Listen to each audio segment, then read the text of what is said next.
Estamos revisando la historia de Claudio Valdés, el gitano, este joven Monty que empezamos a conocer mediáticamente a los 18 años cuando él se presenta en el programa Talento Chileno de Chilevisión. Recordemos que en esa época lo animaba Rafael Araneda, me parece, y estaba Fran García Huidobro, Antonio Bodanovich, Rodrigo Díaz, eran parte del jurado. Julián Effelbein parece que lo animaba. O Julián, sí, mira, puede ser Julián en ese cambalache que hicieron justamente de canal.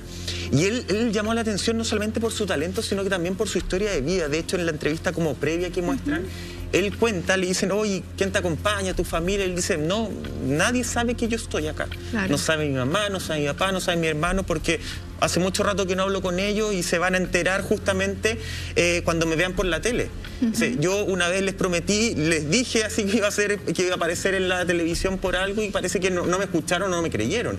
Él tiene una historia de que se crió básicamente con sus tíos, que cantó en las micros de Talca, una historia, pasó también un momento por centros de internación infantil, por el Sename. O sea, un hombre que se hizo solo en la vida de alguna Exactamente, forma. Oriundo de Talca, se crió también en Los Ángeles, como tú bien decías, llega a Santiago, y un poco lo que relataba ayer su ex-manager Jorge Portugués, que comentaba justamente que él había llegado a Santiago, que vivía solo en su departamento, que no sabía cómo moverse en ninguna parte. De alguna manera él lo acoge, lo lleva a vivir a su casa y por ahí lo empieza a forjar como artista, porque ve su tremendo potencial.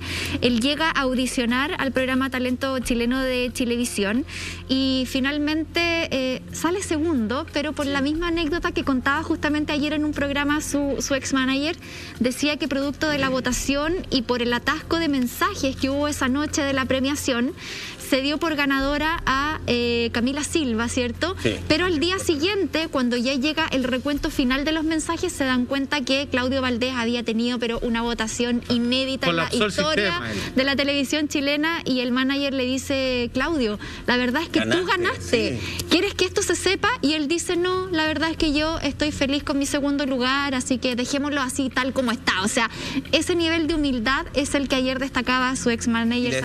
Era harta. Camila tenía como 120.000. Y él tuvo como 400. El gitano había marcado 90.000, por eso le dan el triunfo a Camila. Y al otro día, porque además quien después fue su manager, era el encargado de los mensajes en esa época, en los programas de Chilevisión. Claro. Y llega a su computador, por eso tenía acceso directo, llega a su computador y se da cuenta, justamente los mensajes habían sufrido como un atasco, 440.000. O sea, la votación más alta a nivel histórico en un programa de talento en esa época. Ahora, fíjense que parte de su personalidad, a ver, porque él tiene una resiliencia increíble. Sí. O sea, de cierta manera, tratar de vincularte a las artes y desarrollar tu talento sin tener garantizado tu supervivencia básica es algo que muy pocos se atreven a hacer. Imagínate que hay gente que nunca le faltó un plato de comida en la casa, tuvo escolaridad completa y de repente le dicen, oye papá, quiero ser artista, le hacen así la tapa, le dicen, no estás loco, te vas a morir de hambre. Él, sin nada de lo básico garantizado, decide explotar un talento que indudablemente él lo tenía claro que tenía. Sin embargo, así como esto que contaba Monty, donde él dice, sí, o sea, tú me dices que yo gané, qué bueno, pero déjalo ahí nomás, es cuando se le preguntaba respecto a internacionalizar su carrera. Él decía, no, Chile nomás. Es como, aquí estoy bien, pues están los míos, está la gente que conozco, siempre quiero trabajar con este y con esta, y tranquilito, digamos.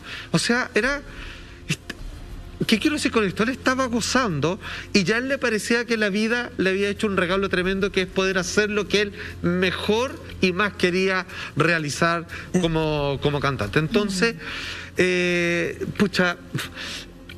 no sé, que las circunstancias de esa humildad sí quizás lo llevaron a fallecer en un automóvil que no le correspondía andar, con una cantidad de gente que tampoco, nunca lo vamos a saber, digamos, si solo es parte, digamos, del contexto nomás, pero uno no deja de admirarlo por el pequeño Mozart que es él, que aprendió a tocar guitarra, como tú decías, viendo tocar de otra manera, ni siquiera un tutorial. En YouTube uno puede aprender casi cualquier cosa, hasta tocar guitarra, pero viendo concentradamente cómo toca otro grupo, es como aprender leyes por escucharlo a los abogados en los matinales, imposible, y él lo logró.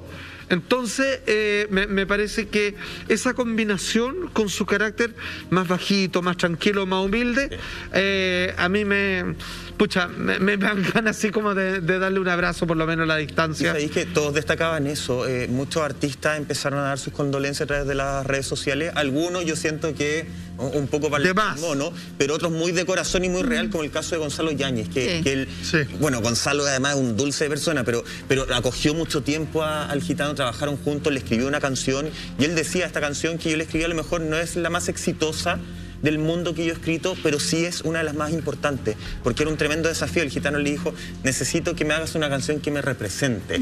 Gitano que además había sacado hace pocos días, 2 días antes de su muerte, un tema es Nena, vamos a darle. Bueno, una historia de la música que además, Monty, se repite en otros artistas, porque nosotros tenemos una historia en nuestro país de mucho talento, pero también de personas que han fallecido tremendamente jóvenes. Y ahí tenemos una lista que vamos a ver. Sí, tremendo. Lamentablemente una lista más bien larga de artistas que han fallecido jóvenes y en el pic de sus carreras. Hay varios casos, nos queremos quedar con algunos, como por ejemplo el de Andrés Bove. Él es, bueno, compositor, productor y también fundador de La Ley, que hace 27 años pierde la vida en un trágico y doloroso accidente en moto la madrugada del 10 de abril del año 94, cuando él iba camino a ver a su novia, luego de haber estado con sus compañeros de La Ley. Habían estado en un concierto a beneficio por la hija del futbolista Héctor Robles, jugador del Palestino, quien ahí tenía una afección bien importante, y ella necesitaba irse a hacer un trasplante, a Houston, a Estados Unidos. Y en este regreso a casa es cuando pierde el control de su motocicleta, se estrella en la comuna de La Reina y finalmente pierde la vida.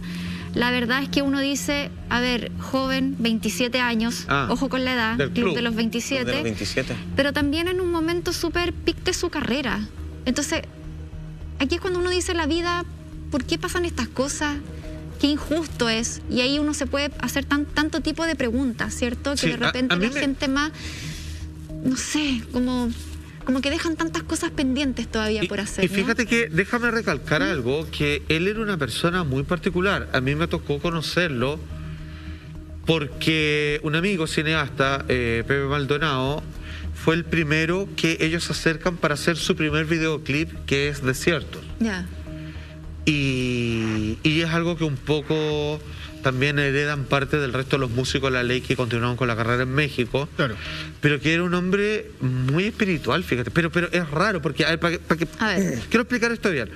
Generalmente los rockeros, los más talentosos, hasta los más cuafos, tienen una inclinación bohemia. Un estilo de vida. Un estilo de vida que es tanto de positivo, pero que precisamente quizás en su calidad de artista, esa inconformidad que los lleva a vivir en los extremos, digamos, en la experiencia de la intensidad de las cosas. Pero este hombre, fíjate, tenía un particular interés, digamos, por vivir en la calma, de hablarle a la vida en sus distintas facciones, pero vivir en un estado de tranquilidad, me atrevo a decir, como decía al comienzo del caso, casi espiritual, fíjate. Y cuando digo espiritual es porque se le interesaba en esos temas de verdad. Entonces, de ahí digamos que enganchamos en esa oportunidad, pero él se fue demasiado pronto, porque sabéis que era 27 años. No, era talento, pero estamos viendo las imágenes. ¿Sabéis que año 94 yo había tenido 12 años y recuerdo y veo las imágenes y me viene a la memoria lo que fue y el impacto que provocó el deceso de Andrés Bove?